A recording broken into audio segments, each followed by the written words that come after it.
Allah ada 5 rahasia Allah saja yang tahu. Mutlak, ini udah hukumnya qat'i, cuman Allah yang tahu.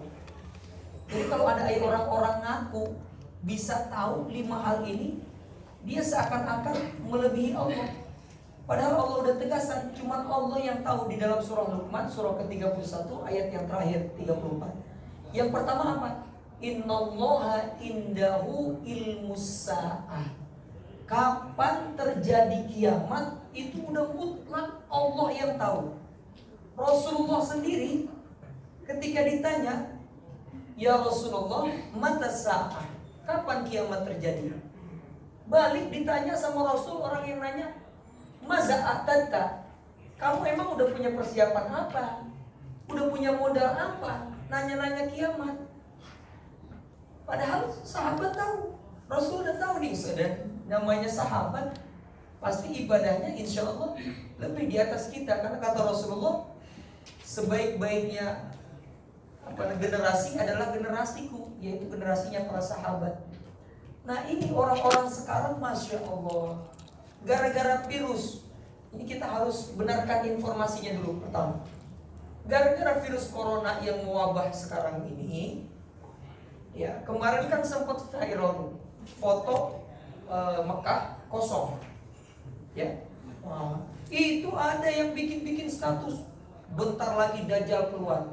Kenapa? Karena udah gak ada yang tawaf di kota Mekah, di depan Ka'bah. La haula wala quwata illa billah. Hebat sekali. Ini harus dibenarkan informasi kayak begini nih, jangan main asal-asalan. Allah yang tahu kapan kiamat terjadi. Rasul hanya kasih tanda apa? Dia terjadi wala taqumu sa'ah illa fi yaumil Jumat. Terjadinya hari Jumat. Cuman Rasul gak pernah bilang bulan kapan, bulan apa, dan tahun kapan. Rasul gak pernah kasih tahu. Cuman terjadi hari Jumat. Karena memang Allah yang tahu, ini mutlak.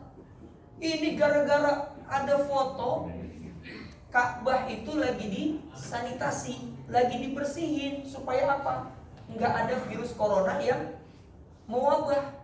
Dibersihin, difoto, tiba-tiba diviralkan fotonya, bilang, oh nggak ada lagi yang tawaf, ini tandanya Dajjal sebentar lagi akan keluar, kiamat nggak lama lagi akan terjadi. Masya Allah. Pakai ilmu cocokologi, mencocokkan ini dengan ini, organisasi ini dan lain sebagainya. La haula wala quwata illa billah. Saya langsung telepon adik kelas saya yang jadi mutawif di sana di Saudi. Saya tanya, ini benar nggak? Nggak ada yang tawaf? Enggak Ustadz, ini lagi disterilkan.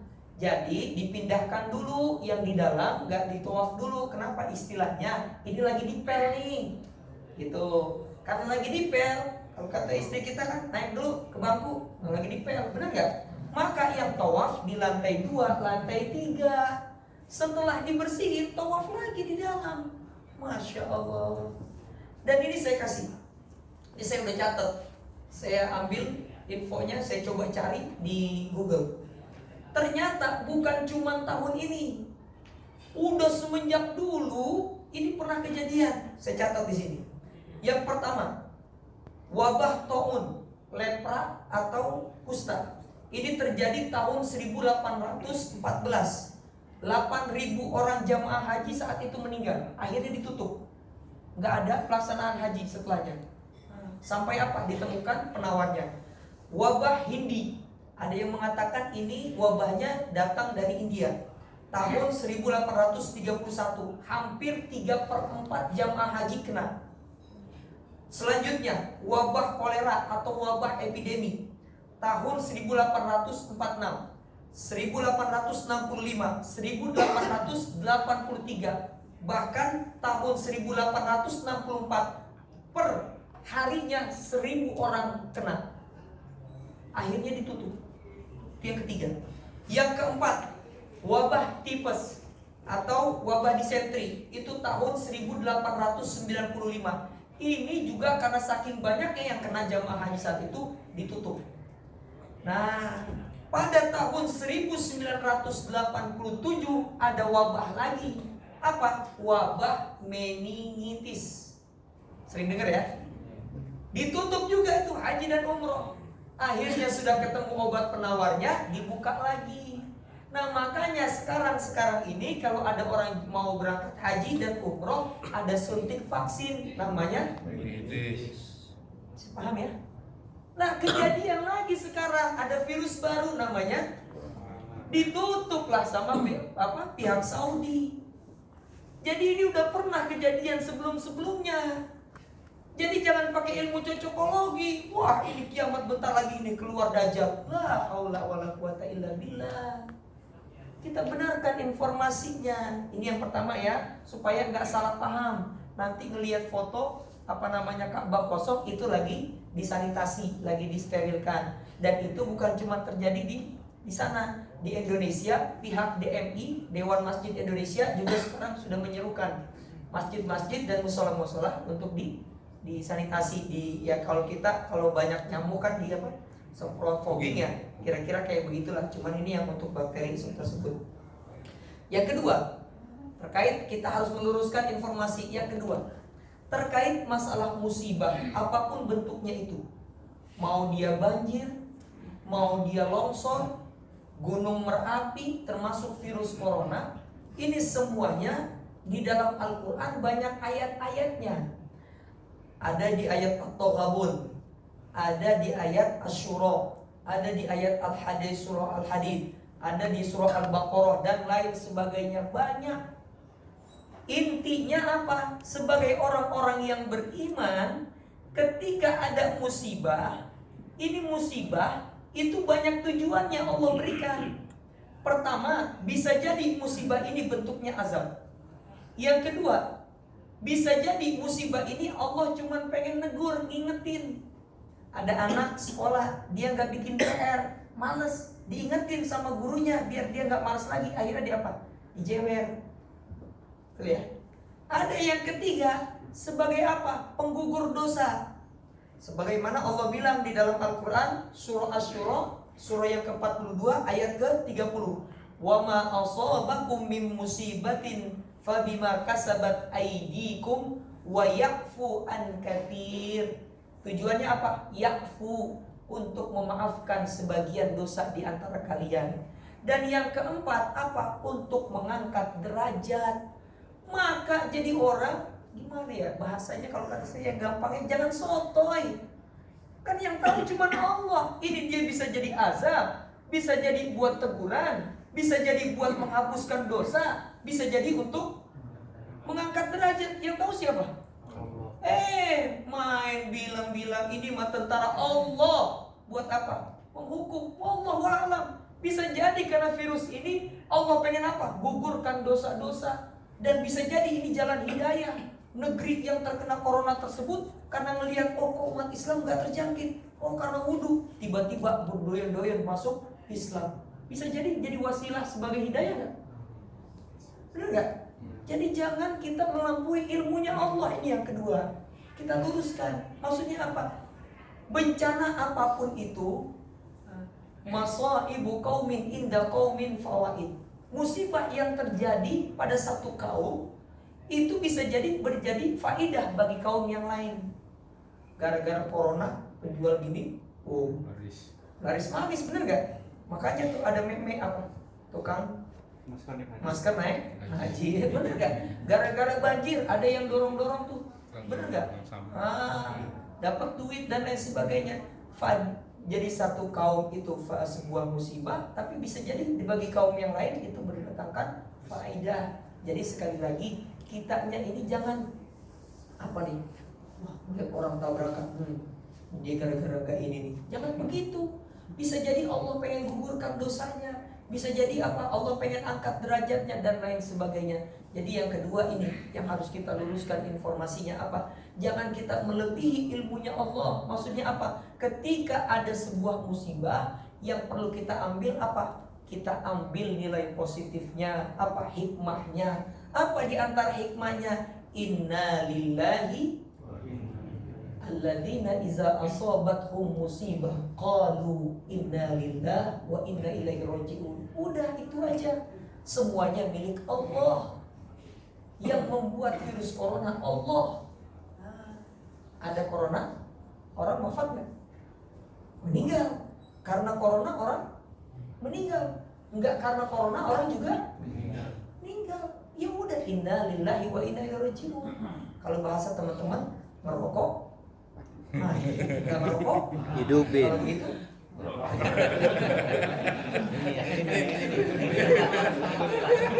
itu kiasnya mukhalafah, jangan begitu, jangan diikutin ya gitu. Jangan itu hilafnya itu kiasnya udah jauh sekali, itu jangan begitu. Maksudnya apa? Ya tadi tetap bagi kita seorang orang yang beriman apa? Makanya ini saya ambil nih yang saya tulis hanya ayat di surah At-Taghabun, ayat-ayat musibah. Ma asaba min musibatin, setiap musibah yang datang illa biiznillah, kecuali semuanya karena izin Allah. Wa may yu'min billah, orang-orang yang beriman kepada Allah apa? Yahdi qalbuhu, karena musibah itu tambah hidayahnya. Begitu yang kita ambil. Makanya yang cakep tuh ada ulama yang cakep, saya lihat, oh dari banyaknya statement, wah ini bagus nih gitu. Apa? Udah semuanya dari Allah, milik Allah, karena Allah udah. Kalau kita udah la ilaha illallah Muhammadur Rasulullah, udah lepasin aja, tauhid main, semuanya milik Allah. Gak akan ada yang terjadi sesuatu pada diri kita ataupun pada sesuatu kecuali karena izin Allah. Baik, ini sekedar untuk meluruskan informasi. Nah, kita masuk yang ke selanjutnya tentang beberapa hal ibadah-ibadah yang berkaitan dengan corona. Pertama, kita masuk ke kajian fikihnya. Setelah termewabahnya virus corona, negara Cina, tanggal saya catat itu saya ambil informasinya dari berbagai tempat. Tanggal 24 Januari, maka pemerintah Cina melarang berbagai kegiatan, mau kegiatan sosial maupun kegiatan keagamaan yang bersifat apa? Berkumpul orang banyak. Jadi mau acara apapun termasuk di dalamnya sholat Jumat. Maka pada saat itu pemerintah Cina bilang sholat Jumat ditiadakan. Nah ini. Lalu menyusul setelahnya Korea Selatan. Karena banyaknya warganya yang terjangkit, mereka pun pemerintahnya memberikan perintah bahwasanya tidak ada kegiatan konser musik apapun bentuknya itu, termasuk juga acara-acara peribadatan.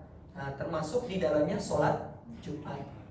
Iran selanjutnya, negerinya terkena virus corona pun melakukan hal yang sama pemerintahnya. Apa? Melarang penduduknya melakukan kegiatan-kegiatan sosial dan juga kegiatan-kegiatan yang di situ berkumpul banyak orang. Agar apa? Mengantisipasi tidak menyebarnya virus corona, termasuk di dalamnya kegiatan peribadatan sholat Jumat. Nah, Indonesia belum. Karena apa? Ya tadi orang Indonesia berani-berani.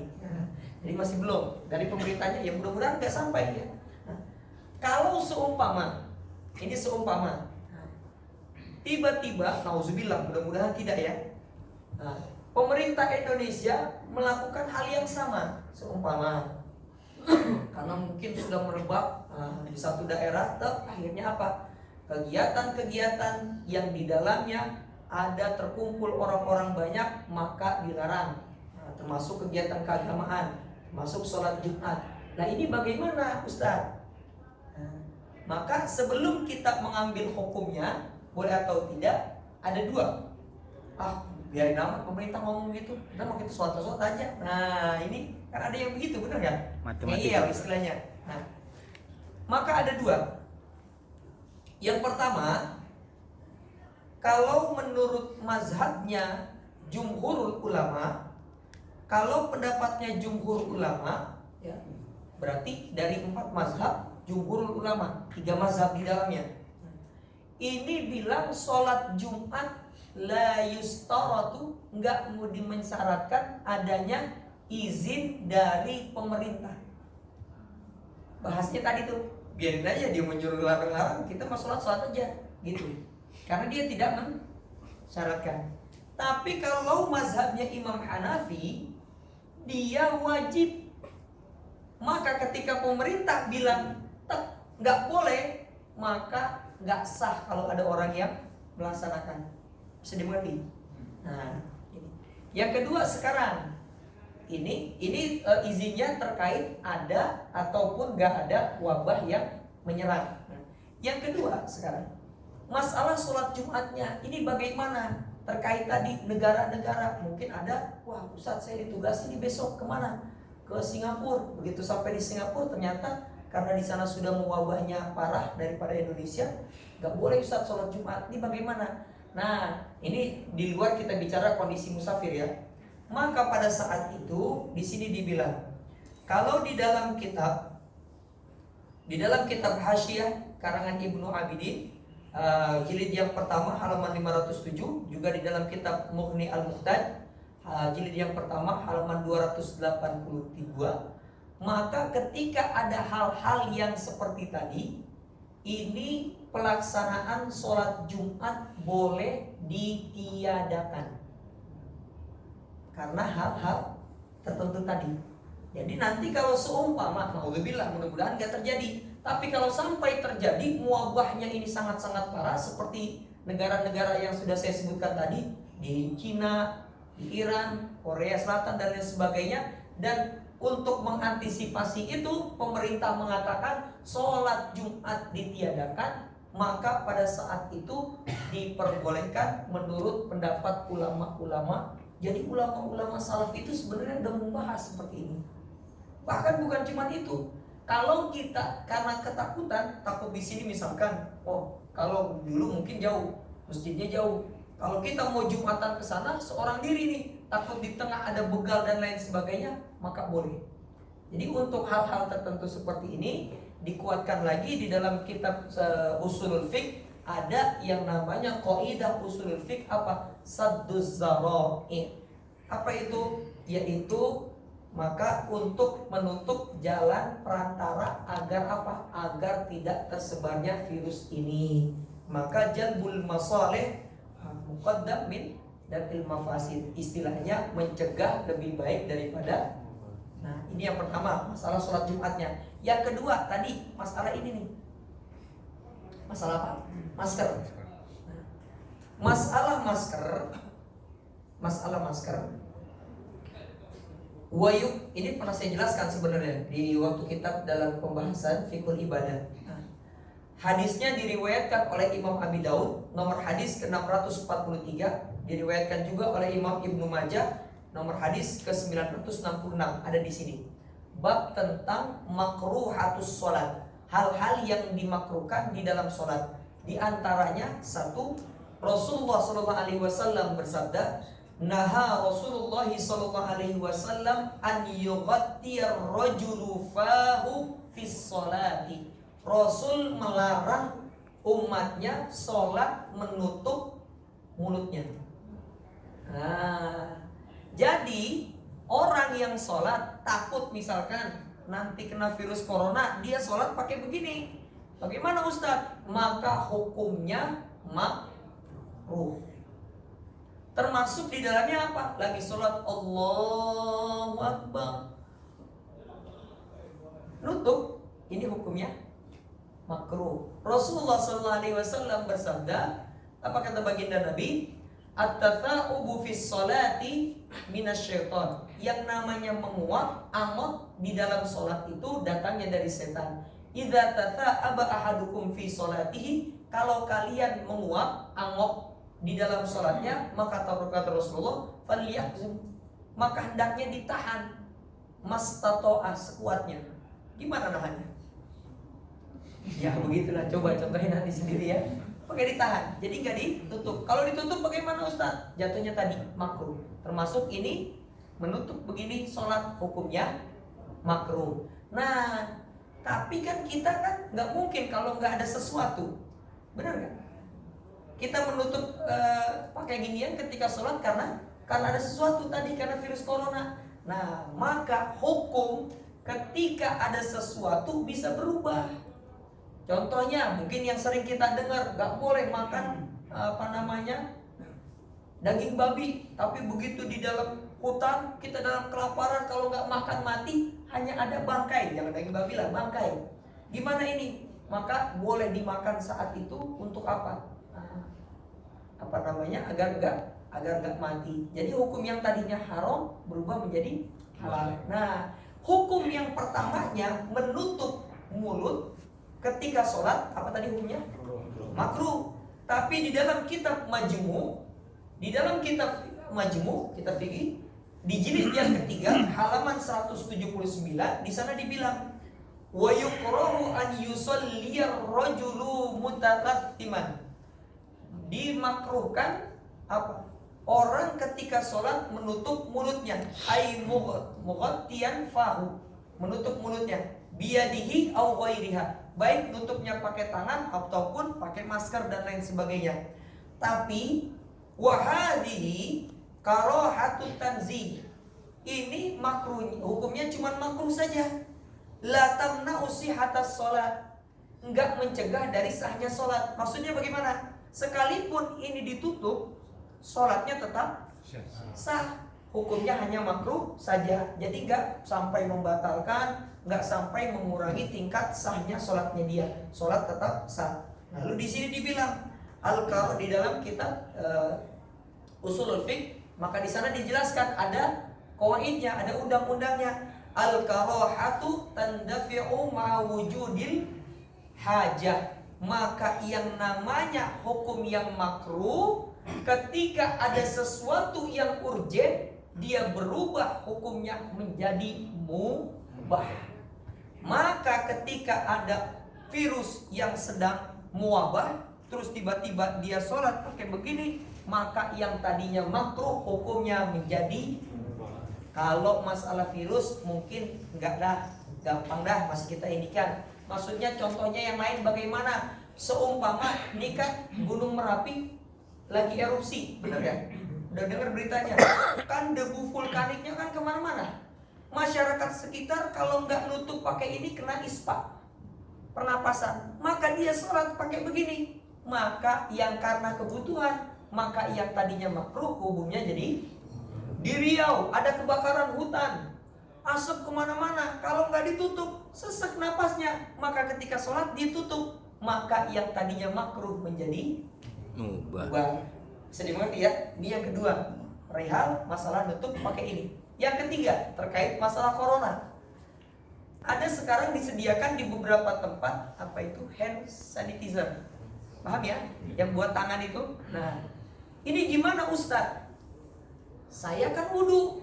Begitu saya wudhu, saya mau masuk masjid atau musola di satu tempat pusat perbelanjaan, harus dipakai itu Ustaz. Nah ini bagaimana?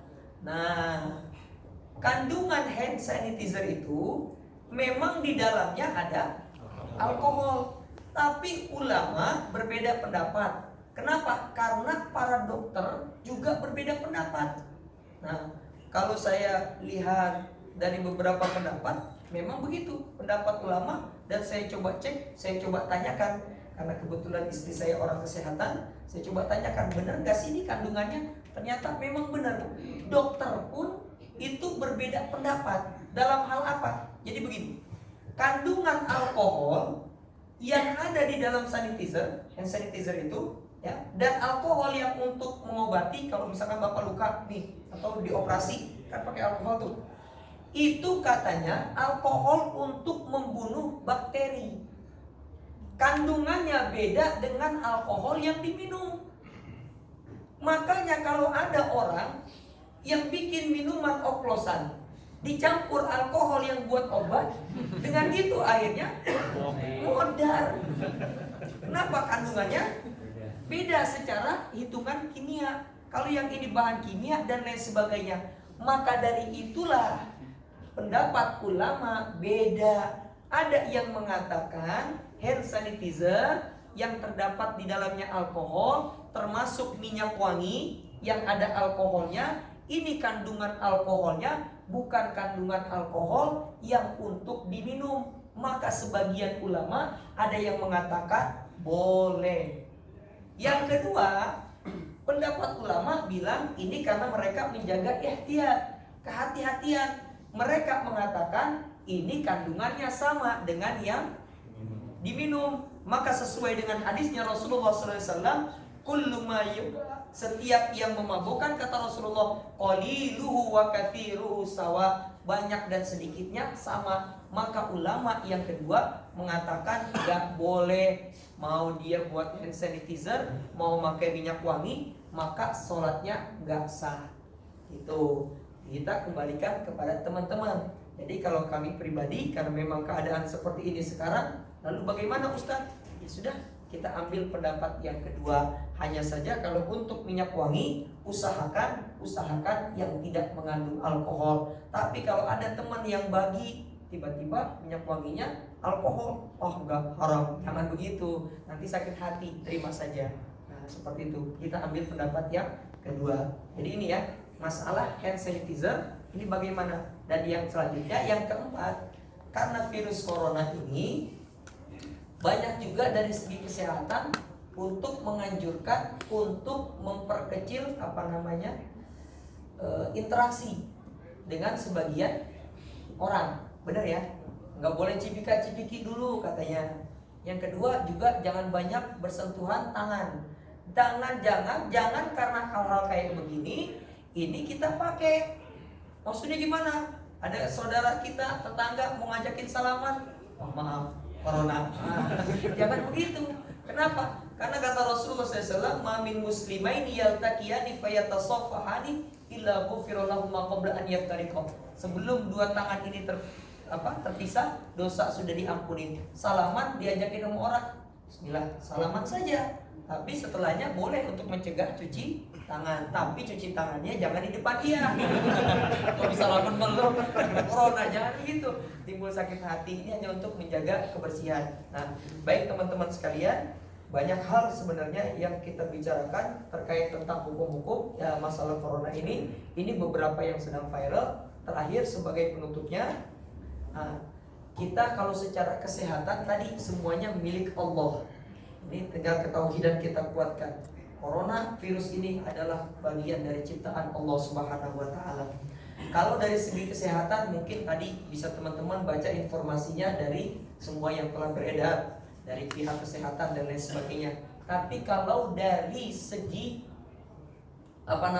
Islam, syariat Islam, ada beberapa hal yang bisa menangkal kita dari musibah, termasuk di dalamnya virus corona yang berkembang ini. Apa yang pertama? Yang pertama, hadisnya diriwayatkan oleh Imam At-Tirmizi. Rasulullah SAW bersabda, "Alaikum biqiyamil lail." Kata baginda Nabi, jagalah sholat malam atau sholat tahajud. Mengapa? Fa innahu da'bus sholihin. Karena sholat tahajud itu adalah kebiasaan yang orang-orang soleh. Qablakum, orang-orang soleh sebelum kita. Wa inna qiyamal laili, sesungguhnya sholat malam itu qurbatun ilallah, salah satu cara untuk kita mendekatkan diri kepada Allah. Yang kedua apa? Wa manhatun anil ithmi, dan yang kedua mencegah kita agar tidak jatuh kepada dosa. Dan yang ketiga wa takfirul lisayyi'at, penggugur setiap dosa. Dan yang keempat, sesungguhnya sholat tahajud, sholat malam itu kata Rasulullah, muttaridatun lidain alal jasad, untuk mencegah penyakit yang datang kepada tubuh. Tinggal satu, apa tadi yang saya bilang, mainannya udah tauhid, yakin apa enggak? Ini dari Rasulullah. Kalau orang yang menjaga sholat tahajudnya, disehatkan badannya. Yang kedua apa? Jaga wudu.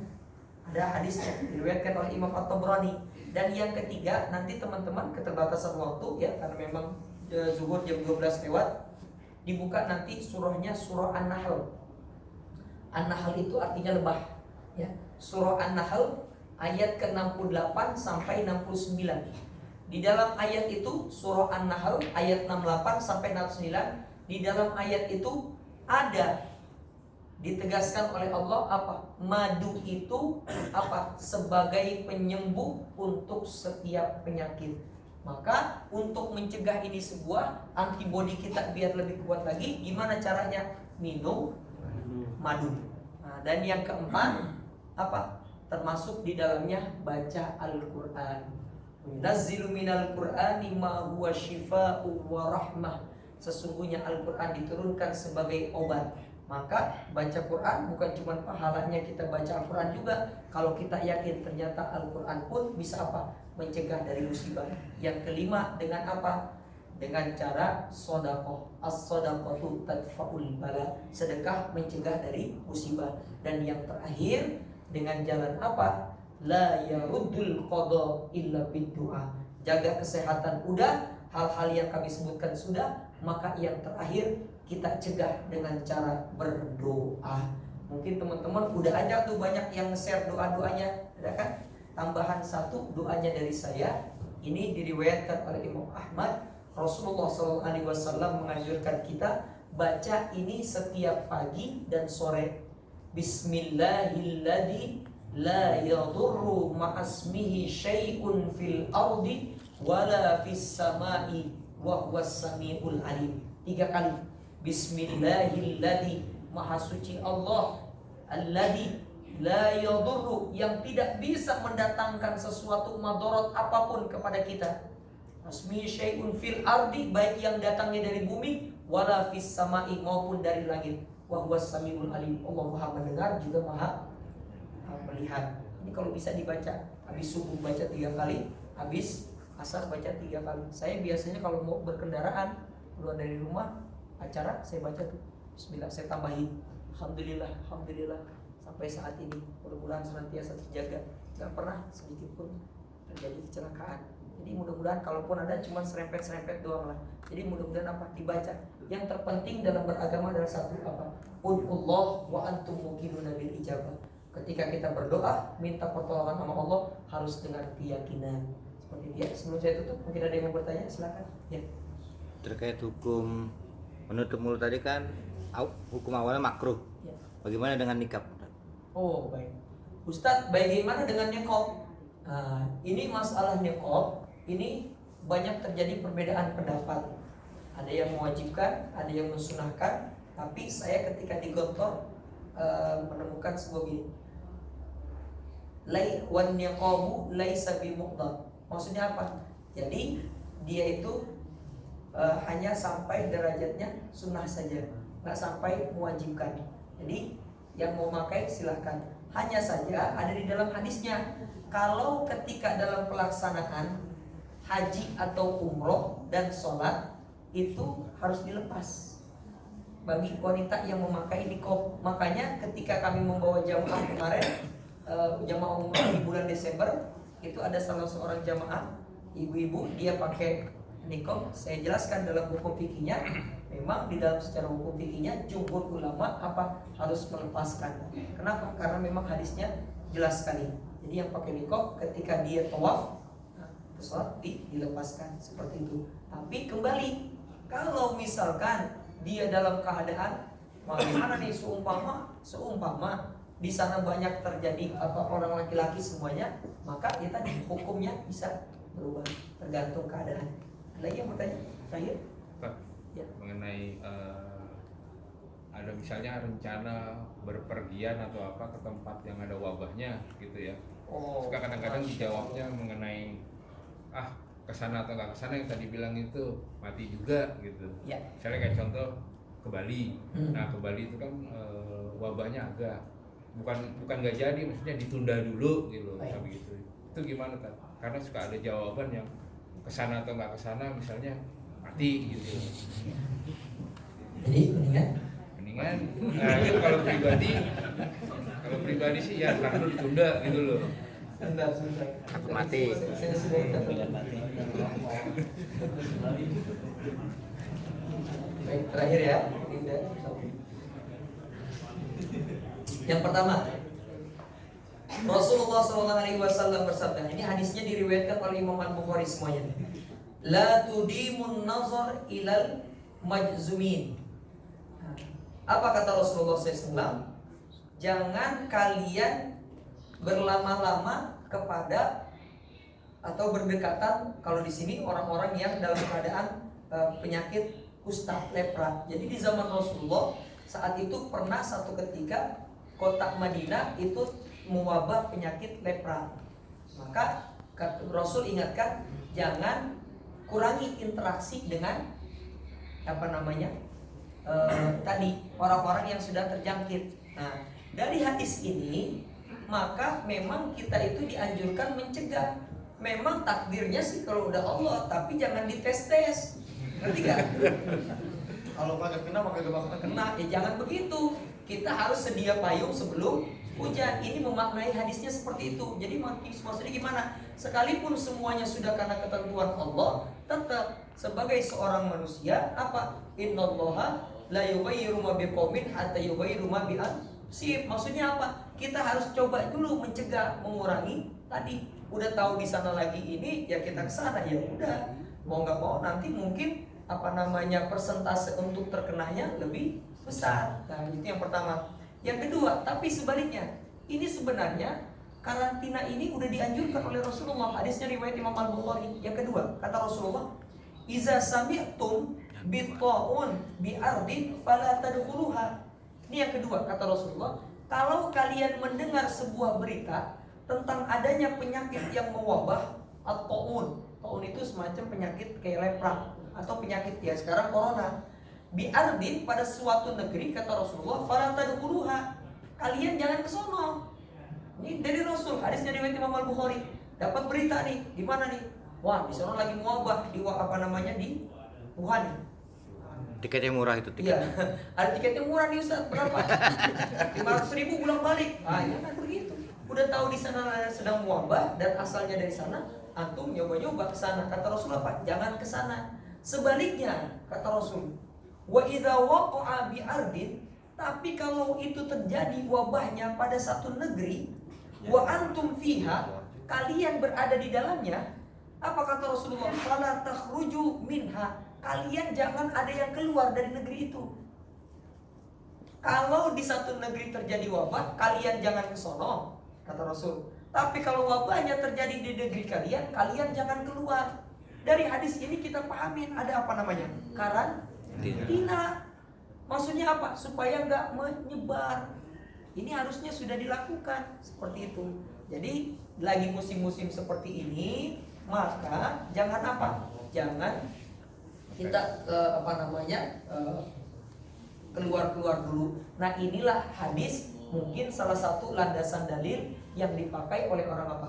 Pemerintah Saudi supaya apa? Cegah. Mencegah satu zara'i, untuk mencegah supaya wabah tersebut tidak melebar luas ya. Ini saja, mudah-mudahan yang kami sampaikan ini ada manfaatnya. Sebelum kita tutup, mari sama-sama kita baca suratul Fatihah. Mudah-mudahan dengan keberkahan hadir kita di majlis taklim yang dinaungi oleh para malaikatnya Allah, doa diijabah, kita berdoa kepada Allah. Mudah-mudahan dengan keberkahan Al-Fatihah yang kita baca ini, penyakit corona yang sedang mewabah di berbagai tempat, berbagai negara ini, mudah-mudahan segera ditemukan antidotnya, obat penawarnya, dan mudah-mudahan yang sudah terjangkit mudah-mudahan segera mendapatkan pertolongan Allah, bisa tersembuhkan. Ala hadhihi niyyah wa ala kulli niyatin shalihah wa bihaqqi sayyidina Muhammadin sallallahu alaihi wasallam. Al-Fatihah lisyifa.